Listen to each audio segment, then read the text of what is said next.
Hello friends, in the video வந்து ஒரு shortcut method for LPP problem, linear programming problem. நார்மலாக வந்து net கொஸ்டின்ஸில் கேட்குறாங்க. ஸோ இதை வந்து எப்படி வந்து சால்வ் பண்ணுறது, நமக்கு டைம் ரொம்ப கம்மி. ஸோ அந்த மாதிரி சமயத்தில் வந்து எப்படி வந்து இது வந்து ஃபாஸ்ட்டு ஷார்ட்கட் மெத்தடில் சால்வ் பண்ணுறது அப்படிங்கிறத நம்ம இந்த வீடியோவில் பார்க்க போகிறோம். ஸோ நார்மலாக வந்து இந்த மாதிரி காம்படிட்டிவ் எக்ஸாம்ஸில் வந்து நம்ம ஆப்ஷன்ஸை ரூல் அவுட் பண்ணுறது தான் நமக்கு வந்து ஒரு வைஸாக டெசிஷனாக இருக்கும். ஃபஸ்ட்டு வந்து நம்ம 4 ஆப்ஷன் எதெல்லாம் வந்து இருக்கக்கூடாது அப்படிங்கிற மாதிரி கரெக்டானு பார்த்து முடிச்சிட்டோம்னா அப்புறம் நம்ம கன்ஃபார்ம் பண்ண வேண்டிய ஆப்ஷன்ஸ் நம்ம வந்து கன்ஃபார்ம் பண்ணிவிட்டு நம்ம ஆன்சர் கிளிக் பண்ணிட்டு போயிட்டே இருக்கலாம். ஸோ வந்து இது நமக்கு வந்து ரொம்ப டைம் சேவராக இருக்கும். அதுக்கப்புறம் வந்து எல்லா ப்ராப்ளத்தையும் வந்து நம்ம வந்து அந்த ரூல்ஸ் படியே நம்ம சால்வ் பண்ணிட்டு இருக்க முடியாது. சில ஷார்ட்கட்ஸ் நம்ம ஃபாலோ பண்ண வேண்டியது இருக்கும். அதுக்கு நம்ம ப்ராக்டிஸ் நமக்கு வந்து ஹெல்ப் பண்ணும் கண்டிப்பாக வந்து. ஸோ இப்போ அந்த வகையில் வந்து இப்போ நமக்கு வந்து இந்த எல்பிபி ப்ராப்ளம் வந்து சால்வ் பண்ணணும். நார்மலாக இந்த ப்ராப்ளம் பொறுத்த வரைக்கும் வந்து நீங்கள் வந்து டேப்லெட் காலம்ஸ் போட்டு ஸ்லாக் அண்ட் சர்ப்ளஸ் வேரியபிள்ஸ்லாம் ஆட் பண்ணி திரும்ப இட்ரேஷன் யூஸ் பண்ணி ரிப்பீட்டடாக பண்ணும்போது தான் உங்களுக்கு வந்து அந்த ப்ராப்ளம் சொல்யூஷன் கிடைக்கும். பட் இப்போ நம்ம அதெல்லாம் பண்ணிட்டு இருந்தோம்னா அது வந்து கொஞ்சம் நமக்கு டைம் கன்சூமிங்காக இருக்கும். ஸோ நம்ம இப்போ இந்த வீடியோவில் வந்து எப்படி வந்து ஷார்ட்கட் மெத்தடில் அதை சால்வ் பண்ணலாம் அப்படின்னு பார்க்கலாம். ஸோ கொடுத்த ப்ராப்ளம் வந்து minimise z is equal to 2x1 plus x2 plus 3x3 and subject to the constraints. So இந்த ப்ராப்ளத்தோட மீனிங் என்னென்னா வந்து இந்த வேல்யூ வந்து receiving value should be minimum value but all the constraint should be satisfied அப்படிங்கிறது தான். So அந்த மாதிரி பார்க்கும்போது வந்து 4 சொல்யூஷன் பாசிபிள் கொடுத்துருக்காங்க. வித் வேல்யூஸ் வந்து z வந்து 9, 6, 8, 10. ஸோ நம்ம இப்போ வந்து நம்ம ப்ராப்ளம் மினிமைஸ் அப்படின்னு இருக்கிறதுனால இமீடியட்டாக நம்ம என்ன பண்ணணும், ஃபஸ்ட்டு வந்து we have to choose the minimum option from the option. So இப்போ இந்த z is equal to 6 அப்படிங்கிறது தான் மினிமம் வேல்யூவாக இருக்குது. அது வச்சு செகண்ட் ஆப்ஷன். ஸோ நம்ம செகண்ட் ஆப்ஷன்லேருந்து நம்ம வந்து ப்ராப்ளத்தை வந்து சால்வ் பண்ண பார்க்கலாம். அதுக்கப்புறமா நெக்ஸ்ட் நம்ம இன்கேஸ் இது நமக்கு ஒர்க் அவுட் ஆகலைன்னா நம்ம சூஸ் பண்ண போக வேண்டியது வந்து z is equal to 8. ஏன்னா அதுதான் நெக்ஸ்ட் மினிமமாக இருக்குது. அப்புறம் வந்து இன்னொன்று என்ன வந்து அந்த ப்ராப்ளம் சால்வ் பண்ணும்போது கூட நம்ம சப்ஸ்டியூட் பண்ணும்போது ஷார்ட்டஸ்ட் ஈக்குவேஷன்ஸ் பார்த்து நீங்கள் சப்ஸ்டியூட் பண்ணிங்கன்னா சீக்கிரமாக கண்டுபிடிச்சிடலாம். ஸோ இதெல்லாம் நமக்கு கொஞ்சம் டைம் சேவராக இருக்கும். ஸோ நம்ம வந்து இந்த ப்ராப்ளத்துக்கு எப்படி சொல்யூஷன் கண்டுபிடிக்கலாம்னு பார்க்கலாம். ஸோ இதுதான் கிவன் ப்ராப்ளம். இப்போ இந்த ப்ராப்ளத்தை பொறுத்தவரைக்கும் வந்து நான் செகண்ட் ஆப்ஷனில் வந்து ஸ்டார்ட் பண்ணுறேன். ஏன்னா அதுதான் வந்து 6 மினிமம் வேல்யூவாக இருக்குது. ஸோ அந்த செகண்ட் ஆப்ஷனில் வந்து x1 is equal to 0, x2 is equal to 6, x3 is equal to 0 அப்படிங்கிறது தான் அந்த x1, x2, x3 வேல்யூஸாக இருக்குது. ஸோ இந்த ஈக்குவேஷன் நம்ம வந்து சப்ஸ்டியூட் பண்ணி பார்க்குறோம். So as usual as I set இது ஷார்ட்டஸ்ட் ஈக்குவேஷன் வந்து x1 minus x3 greater than equal to 0 அப்படிங்கிறது தான். ஸோ நம்ம ஆட்டோமேட்டிக்காக வந்து நம்ம வந்து இதை வந்து நான் வந்து இந்த வந்து ஈக்குவேஷன்ஸை நேம் பண்ணியிருக்கேன் ABC அப்படின்னு சொல்லிட்டு. ஸோ இப்போ வந்து நம்ம x1 0, x2 0ங்கிறத நான் எங்கே சப்ஸ்டியூட் பண்ணுறேன். இது ரெண்டுமே வந்து 0 minus 0 greater than equal to 0 அப்படிங்கிறது வந்து ட்ரூ.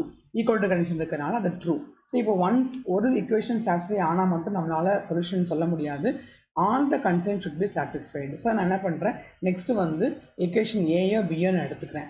ஸோ அதுலேயும் நம்ம எப்படி சூஸ் பண்ணால் வந்து ஈக்குவேஷன்ஸ் அதாவது வேல்யூ மீன்ஸ் எவாலுவேஷன்ஸ் கம்மியாக இருக்கிற மாதிரி ஈக்குவேஷன் இருக்கான்னு பார்த்தோன்னா நம்ம கொஞ்சம் ஃபாஸ்ட்டாக பண்ணலாம். ஸோ அந்த வகையில் வந்து நான் இப்போ வந்து இந்த ஈக்குவேஷனை பொறுத்த வரைக்கும் ரெண்டுமே வந்து பெருசாக கால்குலேஷன் ரொம்ப இல்லை. பட் இங்கே வந்து ப்ளஸ் மைனஸ் எல்லாம் கொஞ்சம் ஆல்டர்னேட்டிவாக இருக்குது. ஸோ உங்களுக்கு எது கம்ஃபர்டபுளோ ப்ளஸ் மைனஸ் நான் டக்குன்னு நான் இதை வந்து கண்டுபிடிக்க மாட்டேன் அப்படிங்கிற மாதிரி கொஞ்சம் நமக்கு ஒரு வீக்னஸ் இருந்துச்சுன்னா நம்ம என்ன பண்ணலாம் வந்து நம்ம வந்து மல்டிப்ளிகேஷன் ஃபேக்டர். ஸோ நமக்கு எது கம்ஃபர்டபுளான கால்குலேஷனோ அதை பொறுத்து ஈக்குவேஷன்ஸ் நம்ம ஃபாஸ்ட்டாக சூஸ் பண்ணிக்கலாம். ஸோ இப்போ நான் x1 a ஈக்குவேஷன் எடுத்திருக்கேன். ஸோ இங்கே பொறுத்த வரைக்கும் 0 minus 2 into 6 plus 3 ஈக்குவேஷன் படி இது -12 ஆன்சர் வருது. So -12 greater than equal to 4 அப்படின்னு கேட்டால் இல்லை, இந்த கண்டிஷன் வந்து ஃபால்ஸு. ஸோ இந்த கண்டிஷன் ஃபால்ஸ் ஆனதுனால நான் திரும்ப வந்து பிஏ செக் பண்ணணும்னு அவசியம் இல்லை. சி ட்ரூவாக இருக்குது, அதனால் நான் வந்து ஏக்கு போனேன். ஏ வந்து இப்போ ஃபால்ஸ் ஆகிருச்சு. ஸோ ஏதாவது ஒன்று ஃபால்ஸ் ஆனால் கூட இந்த ஈக்குவேஷன் வந்து இந்த சொல்யூஷன் இல்லை அப்படின்னு நம்ம ரூல் அவுட் பண்ணிடலாம். ஸோ நான் என்ன பண்ணுறேன், நெக்ஸ்ட்டு வந்து ஆப்ஷன் 3 எடுக்கேன். ஏன் ஆப்ஷன் 3 எடுக்கேன் அப்படின்னா வந்து நம்ம ஆல்ரெடி இங்கே பார்த்துருக்கோம். ஆப்ஷன் 3ல தான் வந்து உங்களுக்கு வந்து z வந்து நெக்ஸ்ட் மினிமம் வேல்யூவில் இருக்குது. பிகாஸ் நம்ம ப்ராப்ளம் வந்து மினிமைஸ் ப்ராப்ளமாக இருக்கிறதுனால. ஸோ நான் இந்த ஆப்ஷன் எடுக்கும்போது x1 4 ஆகும், x2 0, x3 0 ஆகும் இருக்குது. ஸோ இந்த வேல்யூஸ் நான் சப்ஸ்டியூட் பண்ணி என்னோடய ஈக்குவேஷன் நான் வந்து சால்வ் பண்ணி பார்க்குறேன். ஸோ அப்படி பார்க்கும்போது as I said before shortest ஈக்குவேஷனுக்குள்ளே போகிறேன். x1 minus x3 greater than equal to 0. ஆமாம் அது ட்ரூவாக இருக்குது. 4 minus 0 4 greater than equal to 0 தான். ஸோ நான் இது ட்ரூன்னு சொல்லிட்டேன். இது வந்து ட்ரூ. நெக்ஸ்ட் என்ன பண்ணுறோம், நான் அதே மாதிரி நெக்ஸ்ட் வந்து ஏக்கு போகிறேன். ஸோ ஏயை பொறுத்த வரைக்கும் ஈக்குவேஷன் என்ன, x1 minus 2x2 plus x3. So அந்த ஈக்குவேஷன் சப்ஸ்டியூட் பண்ணும்போது x1 4 இருக்குது, மற்றதெல்லாம் 0. ஸோ கால்குலேட் பண்ணிட்டு இருக்க வேண்டாம், விட்டுறலாம். ஸோ 4 தான். 4 greater than equal to 4, yes that's also true. இப்போ நமக்கு சிஎன் ட்ரூ ஆயிடுச்சு, ஏஎன் ட்ரூ ஆயிடுச்சு. நமக்கு பி ட்ரூ ஆனால் தான் இந்த ஆப்ஷன் வந்து கரெக்ட். அப்போ என்ன பண்ணுறேன், அகெயின் நம்ம வந்து I have to go to no other option, I have to go to P equation. So P equation என்ன, 2x1 plus x2 plus x3 less than or equal to 8. So நான் அந்த values எடுத்து substitute பண்ணுறேன். So எக்ஸுக்கு அதை பொறுத்த வரைக்கும் option 3 பொறுத்த வரைக்கும் x1 வந்து 4 இருக்கிறதுனால என்ன பண்ணுறேன், நான் நெக்ஸ்ட் இங்கே வந்து x1க்கு வந்து 4 கொடுத்துட்டு plus other terms are 0. So 2 into 4 8, 8 less than equal to 8. ஆமாம் ட்ரூ தான்.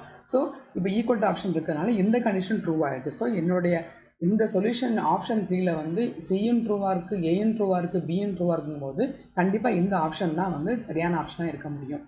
நெக்ஸ்ட் நான் வந்து I need not go to the next option. Why, because நான் எடுத்ததுலேயே மினிமமாக எடுத்தது 6, அது ஒர்க் அவுட் ஆகலை. நெக்ஸ்ட் நான் 8க்கு போனேன், ஒர்க் அவுட் ஆகிருச்சு. அதோட ஸ்டாப் பண்ணிடணும். ஏன்னா நமக்கு வந்து மினிமம் வேல்யூ தான். So we need not go for the further calculations. நம்ம இங்கே ஸ்டாப் பண்ணிவிட்டு ஆப்ஷன் 3 தான் அப்படின்னு நம்ம வந்து செக் பண்ணிவிட்டு நெக்ஸ்ட்டு ப்ராப்ளம் சால்வ் பண்ணுறதுக்கு போயிட்டே இருக்கலாம். ஸோ இந்த மாதிரி நம்ம வந்து ப்ராப்ளம் சால்விங் பண்ணும்போது கொஞ்சம் நம்ம வந்து வைஸ் டெசிஷன் எடுத்து நம்ம பண்ணும்போது கொஞ்சம் எஃபிஷியண்ட்டாக நம்ம கொஞ்சம் ஃபாஸ்ட்டாக இது சக்ஸஸ்ஃபுல்லாக எக்ஸாம்ஸ் வந்து நம்ம முடிக்க முடியும். And all the best for every one. Thanks for வாட்சிங்.